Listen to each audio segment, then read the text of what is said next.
जब केके ने हरीश से बिल्ला गैंग के बारे में पूछा तो हरीश को विश्वास नहीं हुआ। केके जैसे इतने पावरफुल इंसान को कोई ऐसा गैंग जो अब भी दबंगई करना सीख रहा है, वो कैसे नुकसान पहुंचाने की सोच सकता है। बिल्ला गैंग आलमबाग इलाके के ऐसे गुंडों का गैंग है जो चोरी, लूटमार और सुपारी लेकर किसी को भी मार सकते हैं। इस गैंग का सरगना बेगू केवट है। हालांकि इस गैंग की इतनी हिम्मत नहीं हो सकती कि वो के जैसी बड़ी हस्ती से मुठभेड़ कर सके। क्या इस गैंग के पीछे किसी पावरफुल इंसान का हाथ है या के किसी पुराने दुश्मन का ये काम है? तुम्हारे कहने का मतलब है कि कल रात को जो हमला तुम पर हुआ है वो इस चिंदी गैंग का काम है? हरीश ने हैरान होकर पूछा। शायद, के सोच में डूबा कंधे उचकाते हुए कहा। संग जबरिया भले ही एक छोटा गैंग हो, पर इसके पीछे जरूर किसी ऐसे शख्स का हाथ है जो उनसे ये करवा रहा है। ये कहते हुए की आंखों के सामने कल का पूरा हादसा एक बार फिर से सामने आ गया। मास्क से ढके चेहरे में से झांकती ये आंखें जिनमें कल हुए हादसे की धधक देखी जा सकती है। हरीश ने के शारीरिक हाव भाव से भांप लिया है कि अब कोई बड़ा तूफान आने वाला है। उसने माहौल को सहज करने के लिए के को सांत्वना दी और खुद को शांत करते हुए कहा, तुम टेंशन मत लो, इसमें तुम्हें शामिल होने की जरूरत नहीं है। ये बिल्ला गैंग को तो मैं देख लूंगा। के कुछ देर गहरी सोच में डूबा रहा। फिर अचानक से उसने हरीश को कहा, ठीक है, अब तुम जा सकते हो। के ने फिर से वही बात कही जिससे पीछा छुड़ाकर हरीश ने हमले की बात छेड़ी थी। के का बार बार ये कहना कि अभी जाओ हरीश को अच्छा नहीं लगा। हरीश ने थोड़ा नाराज होते हुए कहा, एक तो मैं तुम्हारे लिए यहां आया हूं, मुझे कितनी चिंता हो रही थी कल से, और तुम हो कि मुझे भाव ही नहीं दे रहे हो। सीने में तुम्हारे दिल है या पत्थर? तुम खुद अपनी मर्जी से आए, मैंने नहीं बुलाया, और प्लीज ये चिंता की रट लगाना बंद करो। के ने खींचते हुए कहा, क्यों ना करूं तुम्हारी चिंता? आखिर मैं नहीं करूंगा तो क्या ये फाइल वाली लड़की करेगी? लगभग लड़ती हुई आवाज में हरीश ने पूछा। के को ये बात बिल्कुल पसंद नहीं आई। उसने चेतावनी भरे लहजे में हरीश से कहा, तुम अपनी लिमिट क्रॉस कर रहे हो हरीश। मुझे लगता है कि तुम्हें नवाबों का ये शहर लखनऊ रास नहीं आ रहा। तुम्हारी व्यवस्था करनी पड़ेगी किसी और शहर में। के दो टूक जवाब ने हरीश को समझा दिया है कि सच में के अब बदल चुका है। ये वो के नहीं है जो कभी सिर्फ उसका अपना हुआ करता था। हरीश का चेहरा उतर गया। उसने उठते हुए कहा, ठीक है जी, जैसी आपकी मर्जी, जा रहा हूं। पर एक बात सुन लो, मैं सिर्फ तुम्हारे केबिन से जा रहा हूं, ये शहर छोड़कर मैं कहीं नहीं जा रहा। हरीश के केबिन से बाहर आ गया। अभिनव को अपनी तरफ आते देख हरीश ने आगे बढ़कर उसके हाथ को पकड़ लिया और खींचकर उसे किनारे की ओर ले गया। अभिनव को ऐसे घूरने लगा मानो सारा कसूर इसी का हो। अभिनव हरीश के इस व्यवहार से झेंपते हुए कहा, अगर आप मुझे इस तरह से देखेंगे तो मुझे लगेगा कि कहीं आप मुझ में तो नहीं इंटरेस्ट ले रहे। कहते हुए अभिनव की हंसी छूट गई। छी, इतना भी बुरा वक्त नहीं चल रहा। हरीश ने अभिनव को पीछे ढकेलते हुए कहा, तुम्हें पता है तुम्हारे आइडियल बॉस आजकल किसी लड़की बच्ची में इंटरेस्ट ले रहे हैं? तुम्हें पता है ये कौन है? पूछने के हाव भाव ऐसे हैं जैसे हरीश बहुत उत्सुक हो। अभिनव के की बहुत रिस्पेक्ट करता है, वो कभी अपनी लाइन क्रॉस नहीं कर सकता। उसने इस बात को बहुत ही साधारण ढंग से लिया और कहा, हैरी, मुझे नहीं पता, ये उनका बहुत ही पर्सनल मैटर है, मैं इसमें कैसे कुछ बोल सकता हूं।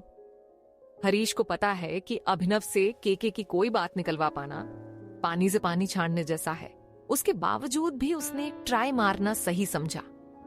तुम पागल हो, वो लड़की बहुत ही छोटी है और तुम्हारे आइडियल बॉस पिछले 16 साल से सिंगल हैं। तुम्हें नहीं लगता कि उनका टेस्ट अब थोड़ा अलग होना चाहिए? तुम सबका दिमाग खराब। हरीश अपनी बात पूरी भी नहीं कर पाता है कि तभी अभिनव का फोन बजता है। वो फोन देखते ही सीरियस हो जाता है और जल्दी से कॉल रिसीव करता है।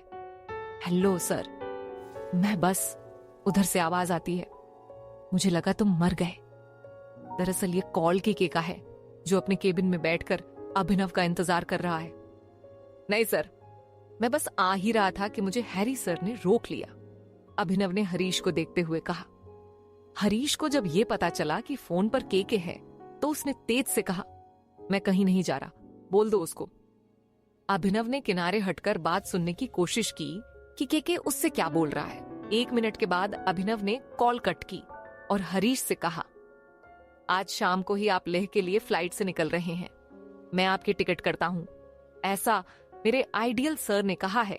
और अगर आप चाहते हैं कि आप कुछ दिन में ही वापस आ जाए तो आपका जाना ही बेहतर है, वरना भूल जाए कि आप इस पूरे साल में लखनऊ वापस आ पाएंगे। अब कृपा करके श्रीमान मेरा रास्ता साफ करें और मुझे जाने दें। इतना कहकर अभिनव सीधा के केबिन की तरफ चल दिया। हरीश वहीं खड़े होकर तेज से चिल्लाया, मैं कहीं नहीं जा रहा, सुन लो सब। दरअसल हरीश ने यहां तक पहुंचने के लिए बहुत मेहनत की है और अभिनव की भी बहुत मदद की है। आज इस तरह जब उसके दोनों करीबी लोग उसे जाने के लिए कह रहे हैं तो उसे बहुत बुरा लग रहा है। अभिनव के केबिन में आता है और उसकी तरफ एक और फाइल बढ़ाते हुए बोलता है, मैंने पता किया, स्वधा जी लखनऊ यूनिवर्सिटी में पढ़ती हैं। ओके। केके ने इस साधारण से जवाब के साथ फाइल को हाथ में ले लिया। आप क्या खाएंगे? आपको चोट लगी है तो कुछ हल्का नाश्ता बनाने के लिए बोल दूं करीम चाचा से। केके ने जैसे ही फाइल खोली सबसे पहले उसे स्वधा की तस्वीर दिखी। केके को स्वधा की आंखें बहुत अच्छी लगी। वो सोचने लगा कि क्या सच में कोई इतना मासूम हो सकता है। भगवान ने जैसे स्वधा के दिल को उसकी आंखों में रखा हो, एकदम पाक आंखें। ये सोचते ही केके को स्वधा का नींद में बड़बड़ाना याद आ गया और वो मुस्कुराते हुए कहा, नरगिसी कोफ्ता, बास्केट चाट, मलाई गिलौरी, कुल्फी फालूदा और एक प्लेट बताशे। अभिनव, जो कि कब से खड़ा अपने सवाल के जवाब का इंतजार कर रहा था, ये सुनते ही आश्चर्य से कहा, जी। केके को जब लगा कि उसकी खाने की लिस्ट अभिनव ने सुन ली तो उसने तुरंत सीरियस होते हुए कहा, हाँ, अपने हिसाब से कुछ भी बोल दो, मैं खा लूंगा। अभिनव ने जी में सर हिलाया और बाहर चला गया। केके फाइल को हाथ में पकड़े दोबारा से कांच वाले हिस्से में आ गया जहां से गोमती नदी बिल्कुल साफ दिखाई देती है। मन में ढेर सारे ख्याल जो उसे स्वधा के बारे में पता चल रहे हैं। सोचते हुए उसके चेहरे पर एक मुस्कान तैर गई। बालों में हाथ फेरते हुए मुंह से निकला, स्वधा।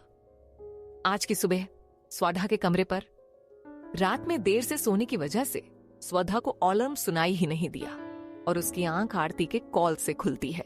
स्वधा अभी भी नींद में ही फोन पर आरती से कहती है, हेलो। फोन के दूसरे तरफ से आरती ने फटाक से पूछा, हेलो, मैं कॉलेज पहुंच गई, कहां है तू? नींद में। स्वधा आंखें बंद किए नींद में ही बड़बड़ा रही। आरती को जब पता चला कि स्वधा अभी तक बिस्तर पर ही है तो वो गुस्से में चिल्लाते हुए बोली, तुम अभी तक सो रही हो? आज भी कोलाज लेट से आओगी?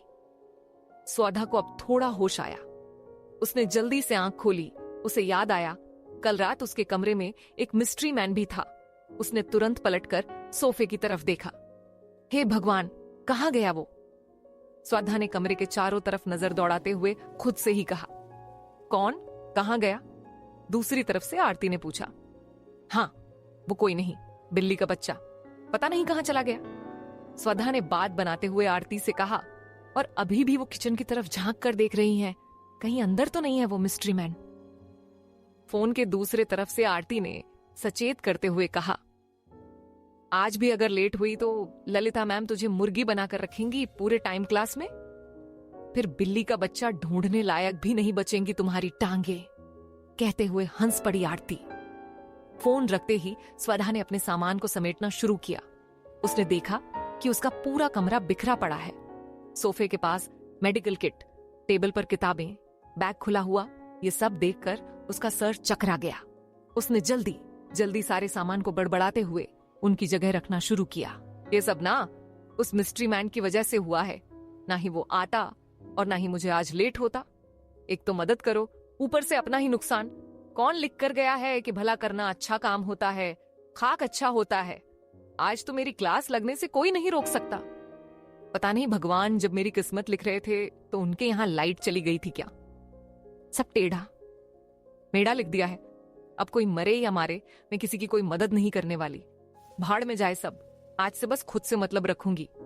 हे भगवान, बस आज बचा लो ना यार मुझे। प्लीज। बड़बड़ाते हुए स्वधा जल्दी जल्दी तैयार हुई और कॉलेज के लिए निकल गई। कॉलेज में पहुंचते ही उसे पता चला कि प्रिंसिपल ने स्वधा को उनके ऑफिस में बुलाया है। ये सुनते ही स्वधा के पेट में एक अजीब सी ऐंठन हुई। दरअसल स्वधा जब से अपना घर छोड़कर अलग रहने लगी, तब से वो हर रोज थोड़ी बहुत लेट हो जाती है और जॉब करने की वजह से वो पढ़ाई पर भी उतना ध्यान नहीं दे पा रही जितना कि उसको देना चाहिए। स्वधा प्रिंसिपल ऑफिस के बाहर खड़ी थी। मैम, मैं अंदर आ जाऊं? स्वधा ने डरते हुए पूछा। कम इन, अंदर से प्रिंसिपल मैम ने जवाब दिया। स्वधा जैसे ही अंदर आई, मैडम ने उसको डांटना शुरू कर दिया। स्वड्डा, तुम इधर रोज लेट आती हो, अब पढ़ाई में मन नहीं लगता क्या? पिछले हफ्ते तुम 3 दिन छुट्टी पर थी बिना किसी एप्लीकेशन के, और शर्मा सर बता रहे थे कि तुमने डिबेट कंपटीशन के लिए भी मना कर दिया है।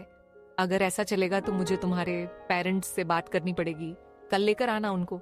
स्वधा को लगा जैसे वो अभी रो देगी, लेकिन उसने खुद को संभालते हुए कहा, मैम, वो मैं आपको बताने ही वाली कि तभी प्रिंसिपल ने उसकी बात को काट कर कहा, कल पेरेंट्स को लाना है, मतलब लाना है, अब तुम जा सकती हो, गेट आउट। स्वधा सिर लटकाए आंखों में आंसू भरे निकल गई।